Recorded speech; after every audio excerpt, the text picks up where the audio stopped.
Salut à tous et bienvenue dans cette nouvelle vidéo sur la chaîne de Nico. Aujourd'hui, je fais cette vidéo pour vous présenter un nouveau produit sur le site desresines3d.fr. Donc on va voir une petite présentation de résine. Ici, la résine standard plus 10K de chez Jam'i. Le truc qui est super sympa, c'est que sur la bouteille, on peut voir ici sur le côté les temps d'exposition par couche et pour la surexposition également, notamment les temps d'exposition pour chaque écran, autant pour les écrans RGB que les écrans mono et même pour les imprimantes DLP. On va voir ça ensemble. Ici, on a un exemple de ce qui a été imprimé avec cette résine 10K. Donc franchement, on a vraiment des détails de folie. Cette impression, elle a été imprimée sur une imprimante DLP. Donc là, on est sur 1 seconde et demie au niveau du temps d'exposition et on est sur 20 secondes pour les couches de surexposé. Donc on peut voir vraiment, alors à la caméra, ça va être peut-être un petit peu difficile pour vous le montrer. Bon, on voit vraiment quand même super bien les détails. Le Nike Air, la texture des lacets, ici le cuir, pareil sur le côté. Sur l'arrière de la chaussure, on voit bien pareil aussi la texture différente. Et la semelle, elle est vraiment impressionnante aussi de détail. Donc tout ça, c'est imprimé toujours avec cette même résine. Ici, sur une miniature qui fait... donc là, on est sur une miniature de 5 cm, si je dis pas de bêtises. Donc c'est pareil, c'est bourré de détails. Donc ça c'est une miniature qui vient de chez Sanix, hein. C'est le dernier fichier qui a été donc fait par lui. Là ici sur celle-là c'est pareil, c'est imprimé, ça c'est imprimé sur la Mega 8K donc de chez Frozen, ainsi que cette petite miniature. Donc là on est, si je compare les deux tailles, on est encore plus petit. Là, ici, on doit être sur du 3 cm, 30 mm avec la taille de l'épée. Et c'est pareil, c'est vraiment bourré de détails.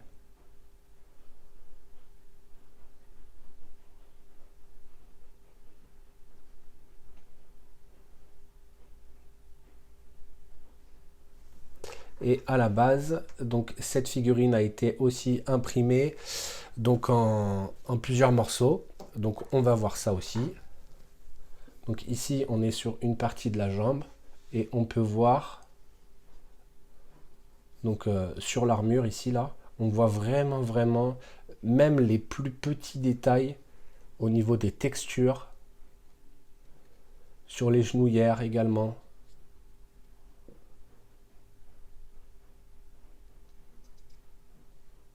Donc là on est sur une jambe. Donc là on est sur la partie de la main. Donc ici la partie blanche c'est juste un petit peu de pâte à fixe parce que j'avais fait un montage à blanc dessus. Donc c'est vraiment le minimum de détails, il est visible de super bien. C'est pareil, donc ça cette grosse pièce a été imprimée sur la Mega 8K également, hein. Donc après on a les épaules.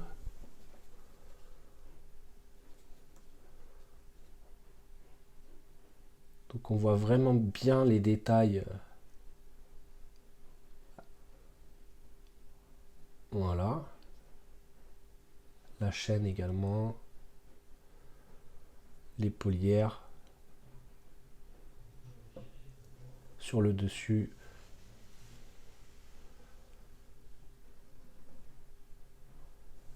C'est vraiment une dinguerie. Là, on va ça va être peut-être un peu plus facile pour le voir sur la caméra. Le tissu, vraiment très fin, même les cornes.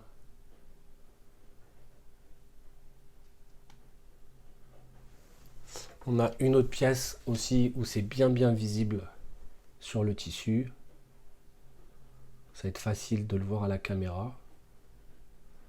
Pareil de ce côté-là.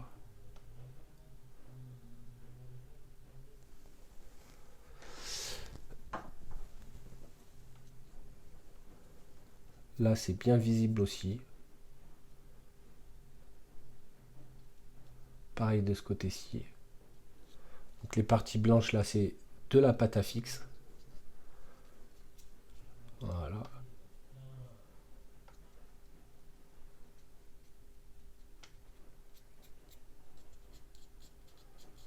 Vu que c'est une figurine qui va être peinte, pardon, je préfère la laisser et la peindre en plusieurs morceaux. Donc là, on est sur la tête du personnage. On voit les cornes aussi super, mais vraiment super bien détaillées.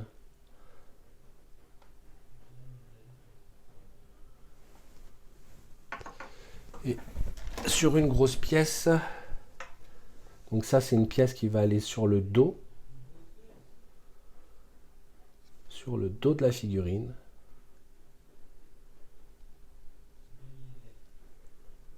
Pour ceux qui connaissent la ref donc de ces deux lanternes, si vous regardez, vous les retrouverez aussi sur un autre des fichiers donc toujours de chez Sanix, hein, sur le Indiana Jones. Vous retrouvez ces lanternes là. Donc il reste plus qu'à faire le montage. Après j'ai aussi fait des tests donc en petit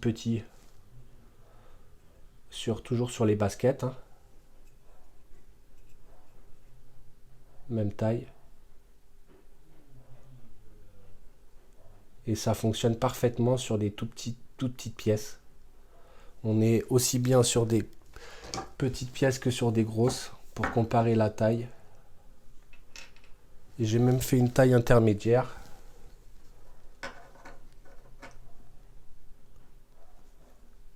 Là on voit la différence entre les trois.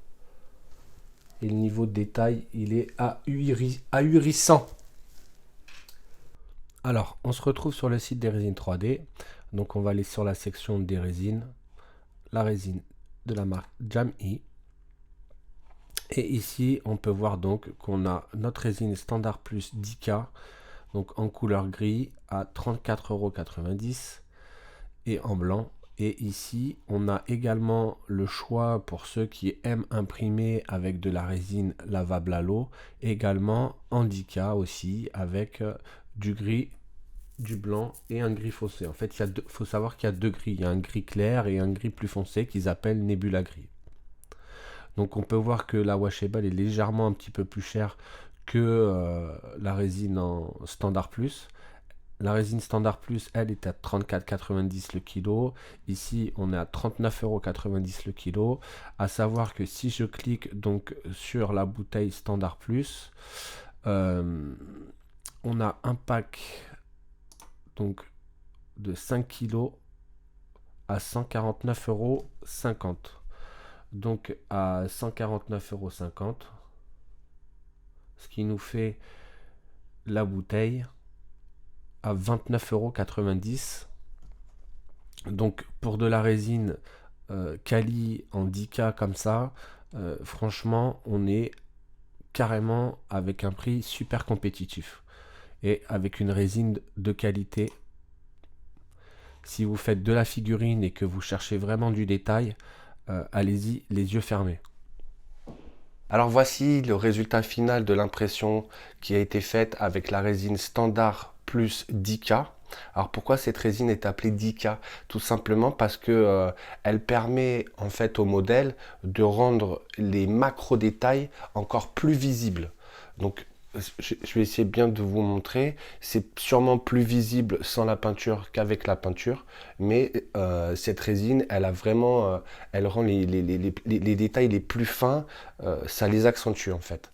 L'autre avantage aussi de cette résine, qui n'a que des avantages, elle s'imprime très facilement, elle a une très faible odeur, et également ce qui est vraiment intéressant, c'est qu'elle a un très faible retrait, le retrait de entre 0,3 et 0,6%, donc bien inférieur à 1%. Et également, ce qui est super important avec cette résine, c'est qu'elle permet, une fois qu'elle a été imprimée, d'avoir un temps de curing. Donc, quand vous faites quand vous la passez aux UV dans votre machine au curing, elle n'a pas besoin de beaucoup de temps en fait. 1 minute, ça suffit largement.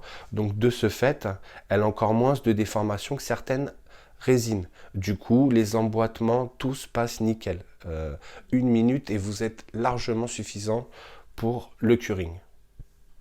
Les autres avantages, c'est qu'elle a un prix très raisonnable pour de la résine Dica.